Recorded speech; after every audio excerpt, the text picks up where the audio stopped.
Give y'all a minute to go ahead and get up in here, man. I had to go live on this one right here. Okay. Hope everybody feeling good. Hope everybody's doing all right.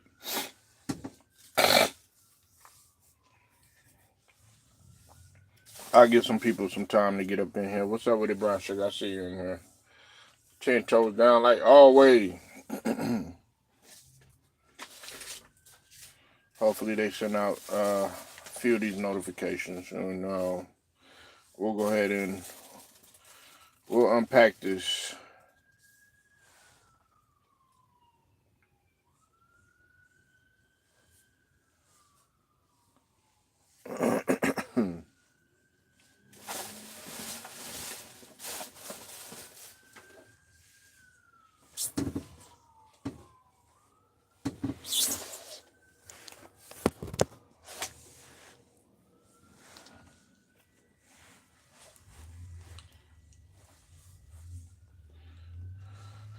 Hope everybody doing all right in the mid afternoon, man. I certainly am, man. I'm on the grind, man. Been trying to pump out that content for y'all. Got a few things coming out. Be sure y'all check out my community posts. I'm gonna start. I put some going back down memory lane. I'm gonna pump out some of my older videos for some of my newer subs that weren't subbed to me when the channel was a different name. Of course, you know I went at um, my name was Polo Sports Talk and Entertainment, but I'm going back down memory lane when it was that name, and gonna shoot a few videos at y'all just so that y'all could take a look at them and stuff. You know, just going back in time and everything. Uh, some of them might be uh, 3 years ago. Some of them might be two. Uh, some of them might be 1 year, but there'll be a different name than what it is now. Yeah, straight to the point, but it's still all the same channel. But as you know, I did previously have a different name. Um, but I wanted to go live talking about this because Draymond Green has came out on record and has stated that Victor Wembanyama does not deserve the Defensive Player of the Year award. Um, of course, Draymond Green, he's always entitled to his opinion, just like anybody else. As you know, Draymond Green, he won the award before, and you know he he has that accolade up under his belt. Um, Now I'm kind of confused by that, because right now, if you look at the top defensive players in the league right now, Victor Wembanyama is set to be on pace right behind Rudy Gobert to possibly win this, and then they have a few others. You got Bam Adebayo in there. They even got Chet Holmgren in there. They got Anthony Davis in there. They have Giannis in there, um, and a few others. And y'all hit that like when y'all come through the door. Uh, Now here's my thing. Okay, I'm thinking because some people don't want Victor Wembanyama to win the award is because he's going to end up winning the Rookie of the Year, and he's going to end up winning the Defensive Player of the Year award. Okay, possibly. Uh, I'm thinking they probably would give it to Rudy Gobert just because of seniority. Although I still think that there are some better defensive player. But if we're going by the metrics, what's up with it, Ron? I see you in the building. If we're going by the metrics, okay, people are gonna put Rudy Gobert up there.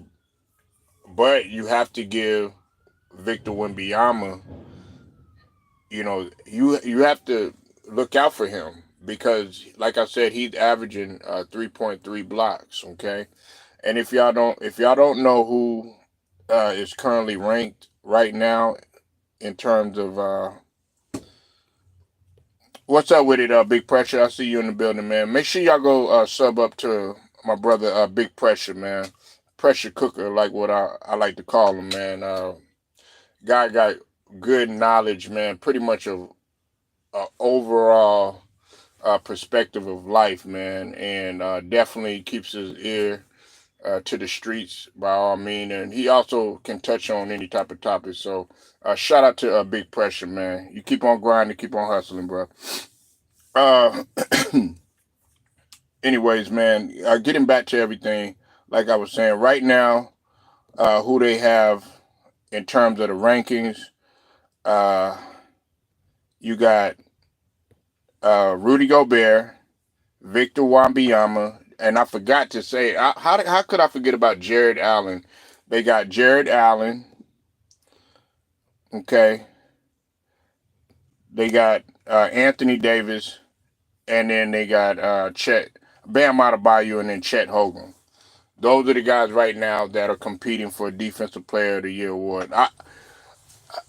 I like Defensive Player of the Year, because that award, because let's just call it what it is. Defense is not appreciated like it once was. Okay, we got to be honest when we say that. Paul George has been on record to say that. Um, if he does this, man, this is just going to show more of Victor Wembanyama's upside, and the fact that he is able to do this at such a young point in his career, that speaks volume because this guy hasn't even this is in his rookie season. Now look, I don't want to hear the logic talking about, oh yeah, well he's 7'4". What's up with it, Ted? I see you in the building. We're talking about what Draymond said. Draymond pretty much said that Victor Wembanyama doesn't deserve the Defensive Player of the Year award. Okay, and I disagree with Draymond, man. You know what I'm saying? Like Draymond, like in this regards, you really, you really should keep your mouth closed on this one. Okay, I understand you have a decent Defensive Player of the Year under your belt and everything, but as much as I like Draymond, he's wrong on this. Okay, he's wrong. Yeah, he's really tripping. If you don't know Ted, by the metrics, okay, it's okay. I'm gonna repeat it again. Right now, as we speak today, it's Rudy Gobert. He's currently leading the charge. If you pull it up, they'll have Rudy Gobert first. Victor Wembanyama is second. Okay. Um, you have Jared Allen. Then you also have Bam Adebayo. Okay, and then you have Anthony Davis, and then Chet Holmgren. What's up with it, Alex? I see you in the building. Your boy Draymond is tripping again, man. Nah, but I mess with Draymond, man. You know what I'm saying? Like I said, man, I don't agree with all the stuff that he says. You know what I'm saying? Sometimes and some of the stuff that he does, but uh, on this one right here, man, he definitely tripping. Uh, Victor Wembanyama does have a case though, because he's been leading them in blocks the whole entire season, and somebody had to bring me to remembrance of that. Well, yeah, yeah, yeah. I know, man. Hey, that's the competitor in him. But a lot of things he does speak facts on. But sometimes, that's Draymond's mo. He's controversial. You know what I'm saying? I mean, he even where he went on the record. Now, something that I did agree with is when he was talking about the whole J.J. Redick and Doc Rivers situation. Yeah, again. Yeah, there you go, Ted. He had an 11 block game, and what I was gonna say is I don't want to hear this logic about Victor Wembanyama being 7'4". Okay, because there are 7'4", 7'5" guys, 7'3", all that other stuff, but they're not blocking the shots at the rate that Victor Wembanyama is doing. And also you have to realize that Victor Wembanyama, that's not all he does is sit in the post. Victor Wembanyama is very agile. If you have not paid attention to this kid, man, well, it's not a kid anymore. If you haven't paid attention to this young man anymore, you really need to watch him. Like, you don't really see that many guys on the perimeter at 7'4" moving the way he does, and his ability to recover. That's a big thing. Everybody often talks about like defense in terms of, okay, yeah, when you're there, you're at your spot and everything. But what about when you switch? What about when you have to fight around the screen? What about when you have to recover? Those are different aspects. What about when you have to cut, bumping? Well, back in the day, they don't really do that much no more. But now I call it interrupting the cutter. You know what I'm saying? But those are certain things that you're taught. You know what I'm saying? Even good help defense too as well. Victor does all of that. Sometimes, okay, did he get caught up and get dunked on? Yeah, but that's a part of it. Yeah, hey, look, that's facts, Ted. Timing is everything. Timing is everything. You know what I'm saying? And Victor Wembanyama does have that. He's got posterized. A couple people got him. I still remember the John Morant dunk. Okay, yeah, he's been dunked on. You know what I'm saying? And it's gonna happen. But the thing that I appreciate about a guy like Victor Wembanyama is that he's gonna meet you at the rim. He's gonna meet you right there. And if you happen to get him, you get him. If not, oh well. But I think he does. He'll have a case.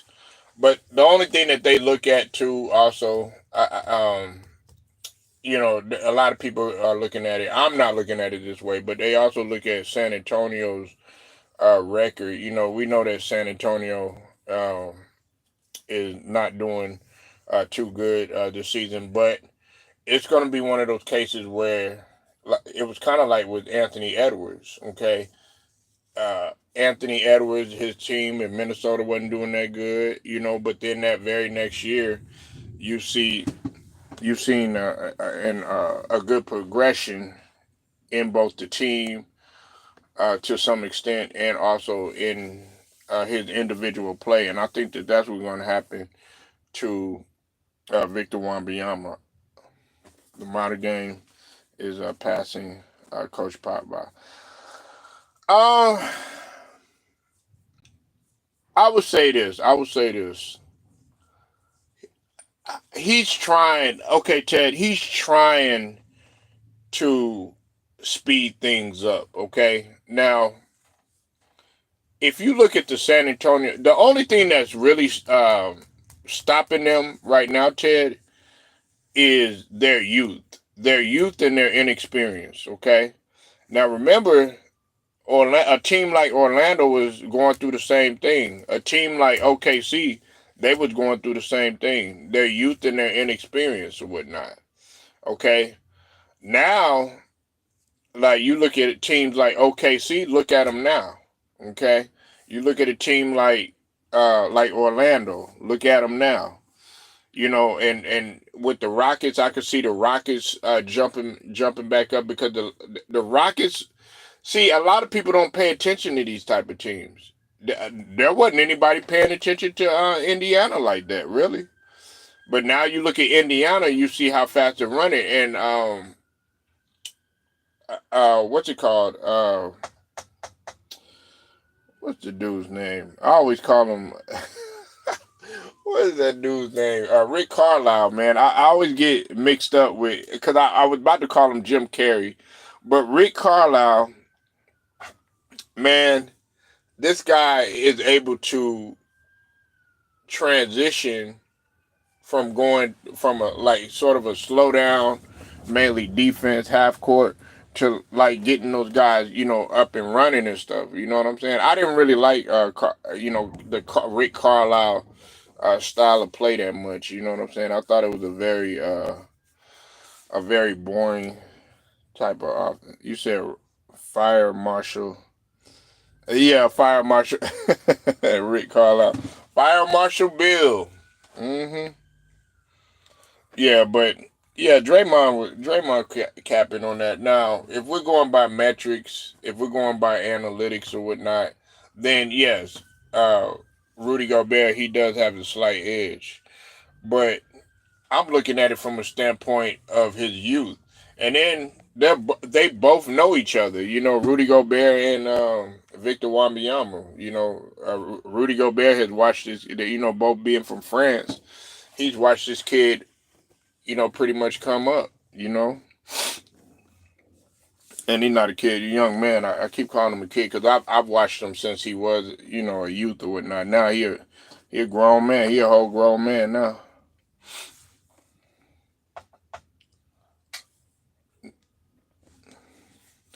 Now, the next thing that I'm gonna talk about is uh, Jeff Teague has went out on record. I know y'all got to get ready for this. Y'all are gonna trip out.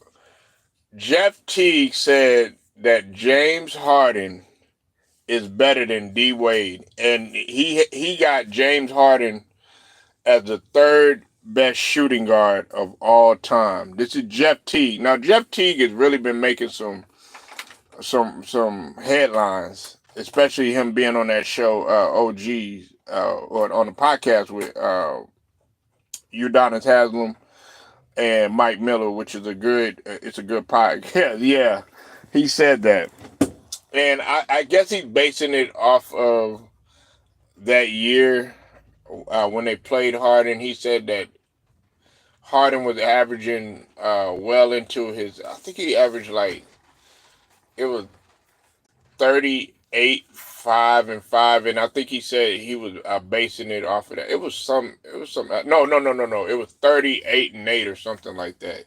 That Harden was averaging or something like that, and he's just basing it off of that. It was 35, 8 and 8, if I'm not mistaken. Man, listen. You're talking about a Harden, okay, who to this day, to this day,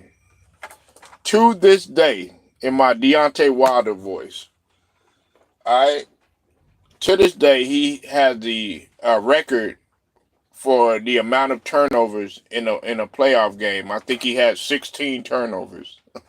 Okay, we're talking about a shooting guard, all right?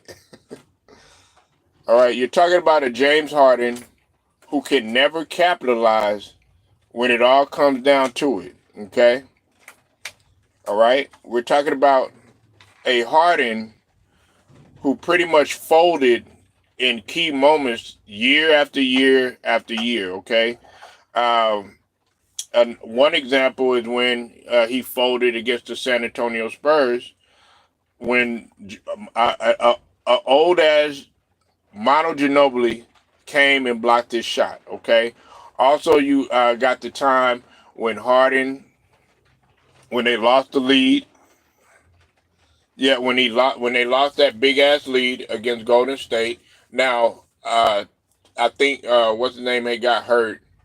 I think if I'm not mistaken, I think CP3 had got hurt or something like that. I can't remember right off the top of my head, but he ended up losing. He ended up losing that lead or whatever. But you were supposed to be so damn great during that time. Okay, you were supposed to be so damn great. Then, okay, let's go ahead and let's fast forward to, the Brooklyn days. You had a chance to make your imprint there, although you got hurt and you couldn't play. You did try your best with the KD when you weren't 100%, but we also look at what you were doing, your production that whole entire time, and then going into that next season or whatnot. You started tripping and stuff like that. You know what I'm saying? So I'm just looking at it overall. You constantly come into training camp out of shape and overweight. Okay, Jordan never did that. Okay, Kobe Bryant damn sure didn't do that. D Wade didn't do that. All these guys kept their bodies in shape, and I'm just talking about shooting guards. He got him named at shooting guard or whatever. You know what I'm saying? Um, and then you're putting Harden above guys like even Mitch Richmond. Mitch Richmond was better than James Harden. Yes, I said it. He's better than James Harden. Okay, he's better than James Harden. Maybe he didn't get the credit that he deserved because for such a long time he was stuck in Sacramento and he was on those losing teams. He was also with Golden State too. You know what I'm saying? That could be argued. That could be argued because Mitch Richmond never got the props that he deserved. Now, if you want to say, Harden is better in terms of his numbers and stuff like that, well, sure, go ahead.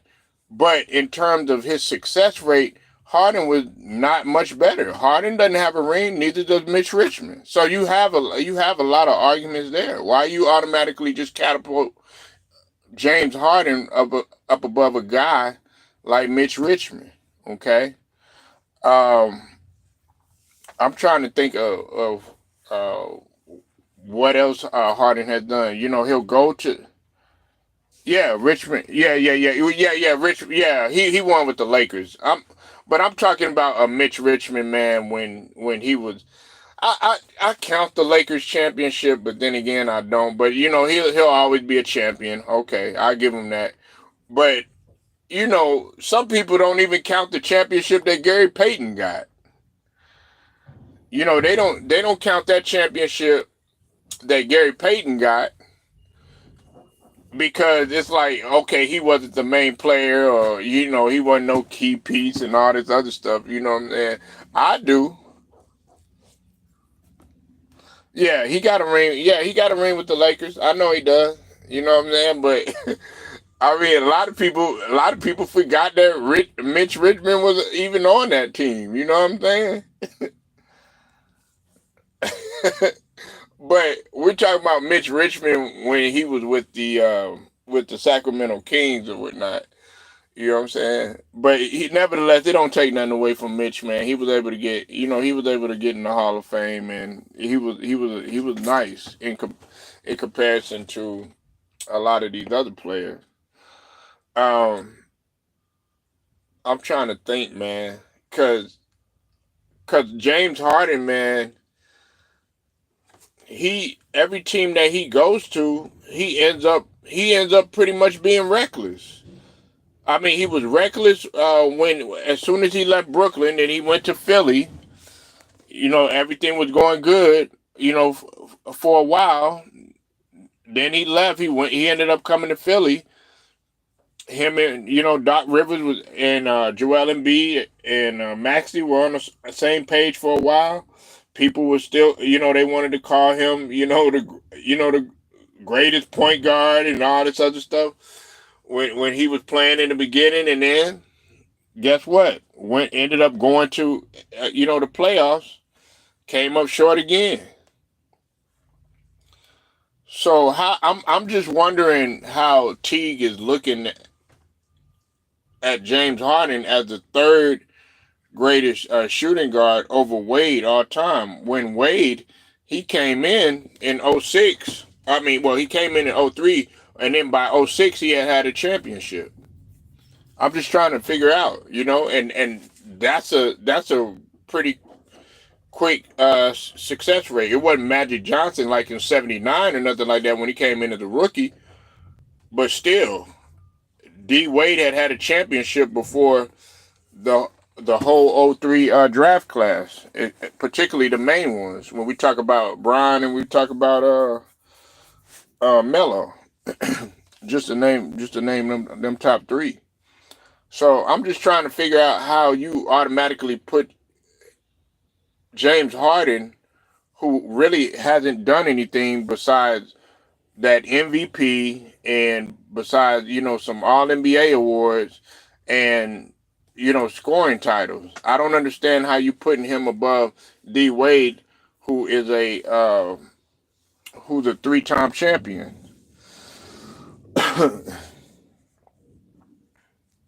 He's a three-time champion. Um, Hella athletic, could get to the basket, and D Wade was clutch too. A lot of people forget, how clutch D Wade was. Okay, now we know that injuries eventually slowed D Wade down. He ended up taking, that backseat to LeBron, which was another ultimate sacrifice that he took.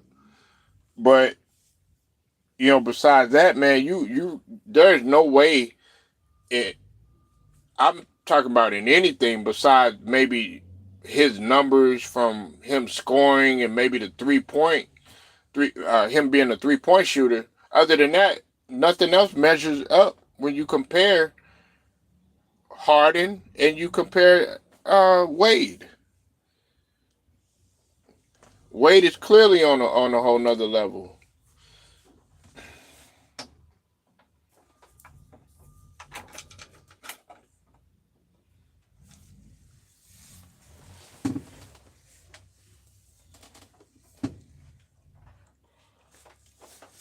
Yeah, but you can't just go automatically and just put Harden up above all, like a guy like Wade. You know what I'm saying? But that's Jeff Teague's opinion, man. He definitely tripping, man.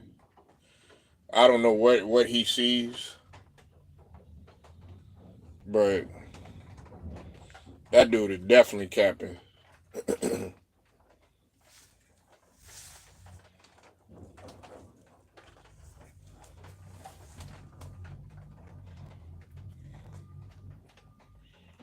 And I'm wondering if anybody in here likes Harden. I don't know. I don't know of too many people that that like Harden like that.